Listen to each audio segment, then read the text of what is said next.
Bogans Breakdown. Bam. All right, here we are back again. Bogans Breakdown, episode 2. Can you believe it? It's already been 2 episodes. 2 episodes. Let's go. Let's go. It's a winning streak. Hey. So back here with Keith Bogans, NBA veteran, and we're covering the NBA Finals, and we're on Game 2 right now. Game 3 is happening as we are recording this, and we're keeping a watchful eye on it. But Keith, we talked about in the last episode, we talked about how, being a away team visiting Boston. Right. Now, talk about your experience in Boston as the home team. I mean, it's a lot of fun playing in Boston. I was there. I wasn't there long, but just, the city. I live downtown. I think, what's the area by the Galleria? Cambridge. Mall? Yeah, I lived in Cambridge, downtown. Down by Harvard. Yeah, right next to Harvard. And MIT. Absolutely. That's your city. You know exactly where I was at. Was there for a short period of time, but I enjoyed the city a lot. Great restaurants, some of the best fans in the world. This was back when the practice facility was we had to take the drive from, down in Cambridge up. I forget what city, the old practice facility. Yeah, great city, great fans. I think either New York, Philly, Boston, the fan base in those 3 cities. But I got the opportunity to be on the home team in Boston and to see the love and how they embraced the team. And we weren't even that good that year. That was the rebuilding year. I think Rondo was the last piece left. Well, luckily, though, you got them at a good year because, I have a little thing about Boston sports fans growing up there. And, I've had two lives kind of as a Boston sports fan, right? The first half of my life was a lot of losing. Right? And you grew up in a culture where outside of the Celtics and the Bruins, really, Patriots had never won anything. Red Sox hadn't won since 1918. Right? So you had your parents and their parents had never seen lost for a lot of years. Yeah. So, and then you kind of inherit that. Right, and then you don't really know too much about winning. And I was born in '87, so the last Celtics championship was '86. Right. So I hadn't seen anything until the Patriots finally won in 2001. Now, so I just think about like what the home team experience would have been for somebody in your position before all that winning, because you know how crazy.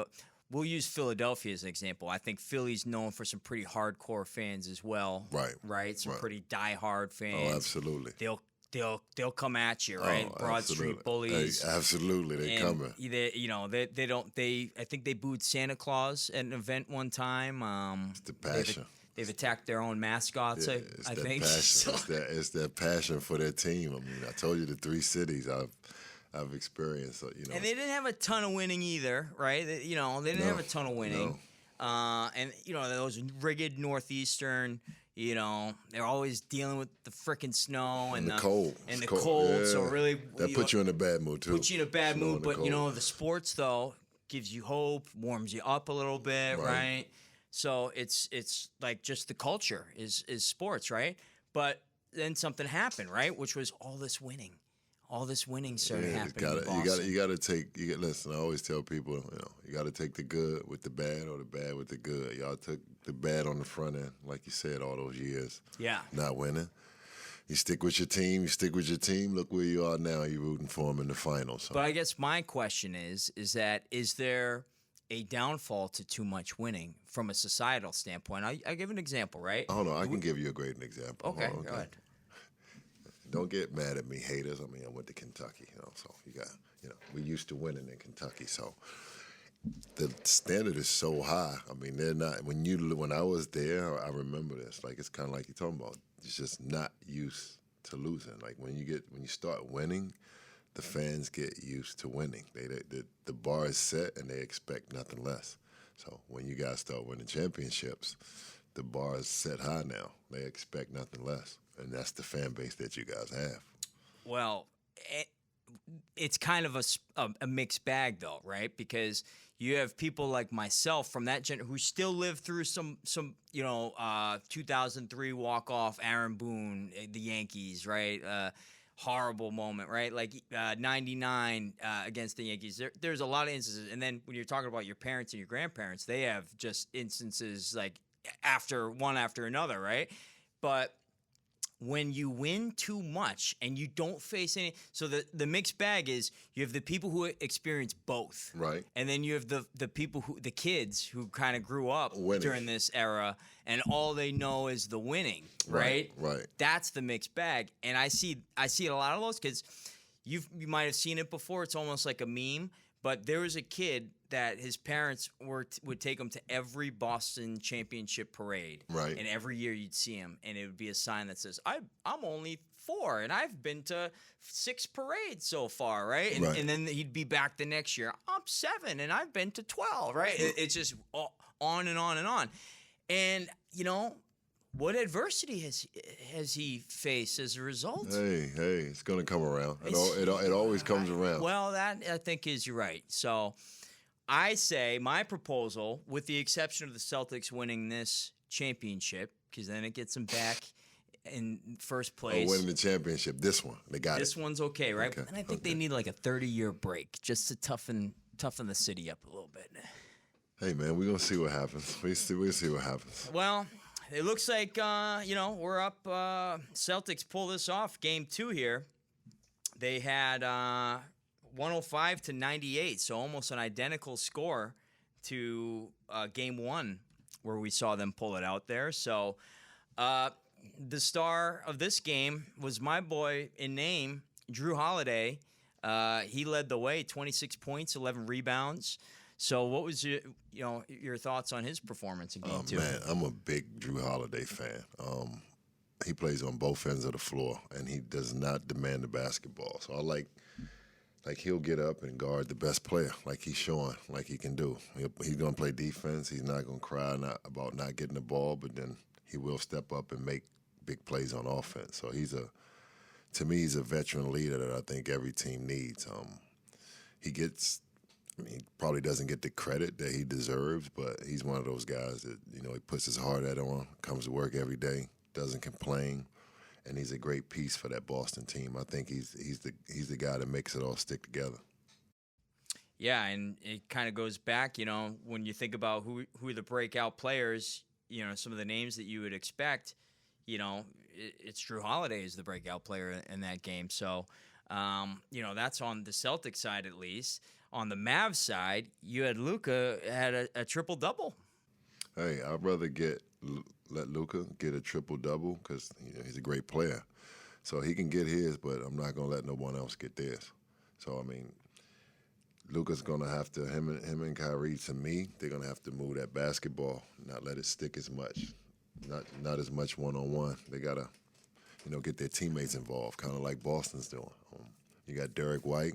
You got Drew Holiday, and you got the 2 big guns, Tatum and Brown, and you got all role players that come in and do their part on that Boston team. So that's the biggest difference. You actually gave props to Derek White in Game 2. He had that game-saving block when the Mavs had come all the way back. Right, they brought it back within 3. Right, and they're charging down court. Derek White, boom, from behind. Great hustle play here by Derek White. He never gives up, all the way, nobody. That's the play of the game right here. Defensively, this was the game winner. A little momentum going for Dallas. They killed all the momentum with that play from Derek White. That's how you keep going and never give up on the play. Great play, Derek. It seems to me he's one of those guys that he just makes the right play all the time. Doesn't make a bunch of mistakes. He's a guy that the coach can put in and know that he can depend on him to make the right play every single time, whether it's offensively and defensively. And he's showing it in these finals. Every play that he makes is a hustle play. He's one of those guys that don't complain. He's a dirty work guy. He's going to do all the stuff that don't show up in the stat sheet. So I'm a Derek White fan also. He put up 18 points. He can score it too. He can shoot. he's going to play. Like I said, he's going to play defense. He blocked shots like that. That block, it was a momentum changer. I mean, Dallas making a run. I mean, I forget who was that. PJ Washington out on the break, and they got a big turnover, and he just chased them down. And I think if PJ makes that layup, it probably changed the outcome of that game. But Derek White, being the player that he is, chasing a little LeBron action, chased him down and had a big block at the end. I think that was big, and he's going to continue to be big for the Celtics. So Tatum, he had a rough shooting night. Looks like 6 for 22 on the night, but still 12 assists, 9 rebounds, so still contributed. That just goes to show he doesn't have to put the ball in the hole to help the team win. He's what was that? How many assists? 12. 12 assists. How many rebounds? 9. So the ball's not falling. It seems like he said he's going to go do something else. So I'm going to get my teammates involved. I'm going to go get some rebounds because he knows he has other guys on that team that can make shots when he's not. And they showed that the other night. And he didn't have to score the ball. 6 for 22. Most guys go 6 for 22 their team, and their star player, they're going to lose. I mean, he goes 6 for 22 with 12 assists and 9 rebounds. I mean, what more can a coach ask for if you're not put? And he's going to get his shots, 15, 20 shots a game. Comes with the territory. So if my shot's not falling and I'm still doing other things, I'm still valuable to the team. Jaylen Brown, 21 points, 3 steals. So he had a strong. How important has he been so far in the series? Super important. He's one of the 2 big guns, him and Tatum. Either one of them. If you got both of them scoring the ball, at a high clip, then you don't really have a chance. But one's on, one's off. It seems like they complement each other well. If one's off, then the other one's going to play well. So if Tatum's not shooting it well, then best believe Brown is going to take over and make big shots and vice versa. But Jaylen Brown's another guy. I like the way he attacks the basket. He can score in a variety of ways. Like I said, him and Tatum probably might be one of the best duos in the league scoring right now. So. And they got great role players to back them up. So you got a game plan, 2 guys that can put the ball in the hole at any time, and then you got role players that's going to do their job to a T. So Boston's tough to deal with right now. Yeah, and it's I think in game 1, one of the big stories was Porzingis coming out like a loose cannon. It's almost like he was running on adrenaline. Right. He put up big numbers. He put up a showing, especially in that first quarter. He was like a bomb going off, right? Right. Game 2, limping a little bit, still contributing a little bit, 12 points despite it.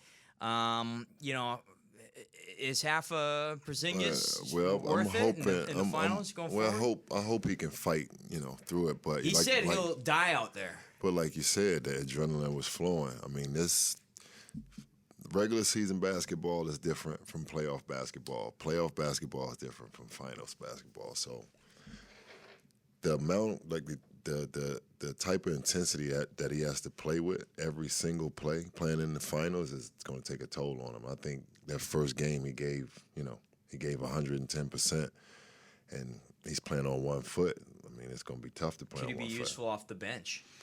I mean, it's just tough. I mean, if he's not at his full capacity to play like he played in game 1, then we just have to wait and see what happens. But like I said, he gave 110%, and we're just going to have to wait. We got to see how he shows up in game 3. I think on the Mavs side, we talked a little bit about Luka and his strong performance that he had, and he can kind of use some more support from his teammates. Well, the difference is the ball moves with Boston, the ball sticks in Dallas.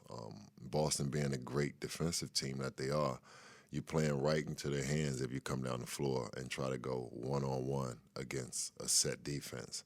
So I like to explain, when I'm watching the game, if you got 2 scorers like a Luka and a Kyrie, you have to build a wall. These guys have to see multiple defenders at all times. So I kind of want them going one-on-one because now I know my guys, I know where to force them to. I know where my help is going to be, as opposed to them moving the ball, moving us around, and then them getting the ball on the move, and my guy isn't where he needs to be like the game plan. So Right. when you go one-on-one against a great defensive team, you're playing right into their hands. And I think if they move the ball, get some other guys involved, Lively plays well. They got some great, guys on that team that come in and help them, but they're going to have to consistently do it to beat this Boston team. Well, I'll tell you what, so far, even a little bit of Game 3 I've seen so far, if there was an NBA player that could transition easily into Hollywood, I think Luka's the guy, because that guy can act, man. Let me tell you. I mean, this guy is just... Well, when we used to play, when we played a long time ago, like I remember my college coach, Tubby Smith, and it's crazy, I don't know how many years that was ago, he would always say, you got to have an act. And then now, almost 20, 30 years later, it's a fucking act. So, Yeah. I mean, the guys are, you get fouled, you got to make it seem like you got fouled. I mean, shit, got to have an act. So, you get hit. Some guys get slapped in the face. It looked like, they act like they got poked in the eye. We all seen it. We saw it with your foul with No, that was a little different. Well, no, but it's funny because not to say you had an act, right? But Right. there is some selling involved in there. Absolutely. Because you're trying to sell your argument of like, hey, I was Yeah. trying to hold him up here. I'm not choking him. I'm not exactly. choking You him. got to have an act. Yeah, I definitely wouldn't have choked him. We're playing basketball, but to act like I'm holding him up after a hard foul looks a lot better than me throwing him down and walking away. And him being a friend of mine, I would have never done that anyway. No. But it definitely looks a lot better. Was there anybody you would have done that to? There's quite a few. I'm not here to. No, we won't name names. It's quite a few I would have threw down. It's all good. It's all good. Yeah. Well, speaking about throwing down and a little bit more support for Luka, Kyrie, 7 for 18 from the field. So, what can Dallas do to get him better looks in Game 3? He can get his own looks. That's the thing about him and Luka. It's just how easy those looks are going to be. When you play against guys like those two, they're going to get their shots. They're going to make shots. You can't stop those guys, but you can just try to wear them down and sometimes hope they miss. But like I said, Boston's doing a great job of when they try to go one-on-one, they see multiple, green and white jerseys. They're not just going one-on-one, blowing by one guy, getting a shot. No, you got, like I said, you got one defender, one still pursuing. You're going to see 2 or 3 guys every time they try to go one-on-one. Now, do you think Kyrie may be a little shook from some of the tough Boston fans? You talked about how that could be. I think with his personality, I think he accepts that challenge. I think he thinks it's fun. To me, I could be wrong, but it's part of the game. If you're gonna go taunt the fans, you know what got to come with it. And you're taunting some of the toughest fans. You played there, your history, with those fans. So. If I'm him, you got to embrace that and have fun with it. You can't, I'm pretty sure he doesn't take it personal. It's more fun at this point for him. Well, it's just the narrative fits. Maybe he's a little shook. 7 for 18, down 0-2 now. And, one of Boston's loudest fans, I would say, Dave Portnoy, he was courtside right there, national television, wearing a Kyrie clown shirt. It was Kyrie's face with a clown nose on it. And he's probably selling them. He's probably made millions of dollars. He probably did. Kyrie probably deserves some of that. If you're a Boston fan, I don't think you can live in Boston and probably like Kyrie. So every Boston fan is going to come out and root against him. We're in the final. We're on the biggest stage, and we're on the biggest stage. So the fans have the opportunity. This is what fans live. If you're a fan, this is what you live for. I was just talking about life. We're rooting for Kyrie in life. That's that's where I'm coming from. Yeah, in the finals, I want him to lose. He needs to lose in the finals, preferably Game 5. Well, we'll see. We're just gonna have to wait and see. Yeah, we want a series. We want at least a Game 5. So, Jason Kidd, how do you think he's doing so far? Oh man, it's tough. He got his hands full. Shit. He mentioned somebody needs to join in with Luka and Kyrie. He knows best. He knows better than any. He's in the locker room. He's giving the game plan. I'm pretty sure him and his staff went through every option, and they trying to figure it out. I'm pretty sure they're gonna come up with something. from the coaching side of things, because you can speak from that perspective, what's it like when you're, Jason Kidd, he was, obviously his player knowledge is going to be there with all his experience and all the notoriety and the success that he had. And when you're trying to coach somebody, but they're not listening, or maybe not even that, but maybe they can't do something that you can do. Does you ever have that happen? Oh, being a coach. Yeah. Oh, I mean, sometimes when you're asking someone to do something, it's all about how you present it to them. I mean, you can explain something to a guy, and it all depends on how you're explaining it, if he gets it or not. I've learned that as a coach, just dealing with certain guys, your delivery, and how it's all about your delivery and how you explain it. Just like in anything. Just like in anything else. Yeah. So if you got to try to break it down, you can break it down in simplest terms. Sometimes it's just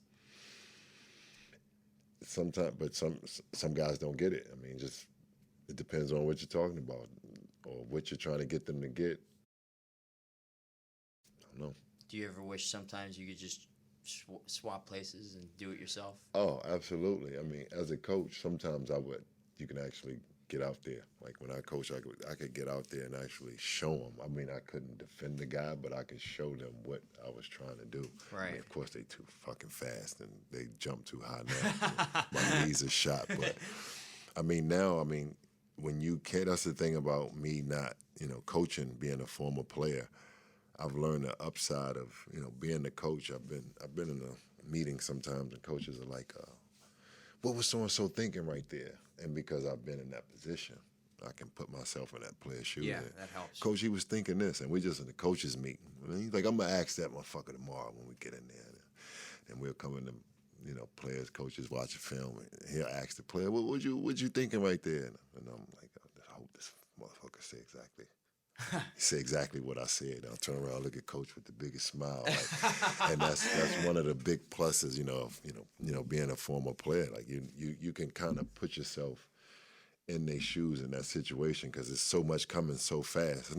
It's not like watching tape. It's actually happening in real time. So you can put yourself in their shoes 90% of the time. What percentage of the coaches you've had were never NBA players? Oh, it's different because when we were growing up, a lot of the coaches weren't. Right. Like the game has changed now. You got a lot of coaches who played. You had a few, that might have played. But I was fortunate enough. Like when I first came in, I had the opportunity to play for Doc, former player, play hard, defensive guy. So I could relate to everything that he was telling me. Right. It was easy. It makes it easier for you as a player. Definitely an easier transition. As player's coach or player's manager. Exactly, right? Exactly. Then you had other coaches who never played, but you had a respect for them because the older players before you played for those guys. So now you hear some kids like, oh, that coach ain't never played. And I'm looking like, we played for a lot of coaches. Like 90% of coaches I played for didn't play. But, right. But now the kids think, it's like every coach needed to play or they have to play basketball, and that's not the case. Yeah. Yeah. And you even have now, I think it's in baseball, female coaches and stuff like that, right? Oh, everywhere. Women are. I've had the opportunity to work with some women in the basketball, and they know the game like. They wizards. They every detail. I've worked with some women that I'm just like, teach me this or teach me how to use this app, or they know one of my friends know analytics, and she was teaching me analytics the year we were working together. So, I love having working and having a different mind to help me in the workplace of basketball. I've had the opportunity working with a lot of different women that showed me. Yeah, and it's happening all over sports. I think a woman just became a general manager, baseball tag. Basketball, baseball. Fact check that, but yeah. They're a lot better than some of these guys in these positions, but I'm not going to touch on that. Yeah. So yeah, players. It makes a lot of sense. If I was a player, I'd want to hear from somebody that did it. Right. So I think Jason Kidd, that's definitely an advantage that they had. And I would also say, too, somebody, who's not the coach of the Celtics now, but somebody like Brad Stevens, that's a perfect example right there. Kind of a combination of two things: no player experience and young, right? So lack of just overall experience when it comes to coaching or whatnot. So, I mean, I always say, like, I had the opportunity to play for both of the Van Gundy brothers. You think they play basketball? But they're some of the best coaches. Some of the best coaches that I ever had the opportunity to play for. Consultant on the Celtics, Jeff, right? Yeah. I mean, those two, I always laugh when he's gonna get a ring with Boston. Definitely. I always laugh when the young guys be like, this coach didn't play or he don't know what he. And I'm like, I played for some of the best coaches. I just named two brothers, for example, two opposite coaching styles, but they never played. But like some of the knowledge that I got from those two, but it's not true. I mean, it's definitely not true. Yeah. All right. So game two. What else we got here going here? Well, I think we hit on all of our players. What are you thinking going into game 3 here? Wow, game 3. It's going to be interesting. We're going back to Dallas, down 0-2.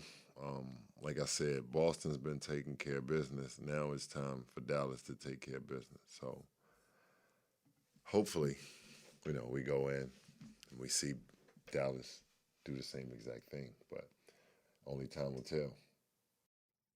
Actually, very close from now. I think as of right now, it's not looking good. It's about 10:24 Eastern Standard Time. So they're in the third quarter right now. You got a score?